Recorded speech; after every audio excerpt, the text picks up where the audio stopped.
আসসালামু আলাইকুম এভরিওয়ান। তোমরা সবাই কেমন আছো? আমি টেক্সট অফ রাইটার না বুঝার ছেলের গল্পের পার্ট 1। এক ছেলেকে নিয়ে এক গল্প, না বুঝা ছেলে। গল্পের শুরুতে আমরা এক ছোট ছেলেকে দেখতে পাই। ছেলেটার পরিবারের সবাই ছিল। ও তাকে অনেক ভালোবাসত। ছেলেটা কিছু জন্য কান্না করলে তা দেরি হলেও সে তা পেয়ে যেত। ছেলেটা অনেক দুষ্টু ছিল। কাম থেকে আকাম বেশি করত। নিজের দোষ অন্যের ঘাড়ে চাপিয়ে দিত। ছেলেটা সারাদিন দুষ্টামি করত। তার মা তাকে পড়তে বললে ও পড়ত না। তার মা তাকে বলতো, আজ তোর বাবা বাসায় আসুক।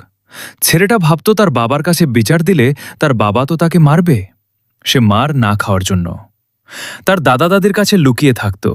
তারপর তার বাবা রাতে বাসায় আসলে তাকে খুঁজে পেত না। তার দাদা ডাক দিয়ে বলতো, কিরে তুই বলে আমার নাতিকে মারবি? তার বাবা শুনে বোকা হয়ে যেত, আরও মুচকি মুচকি হাসত।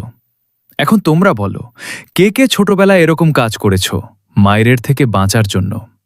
নেক্সট পার্ট দেখার জন্য ফলো দিয়ে সাথে থাকো ও তোমার বন্ধুদের কাছে শেয়ার করো।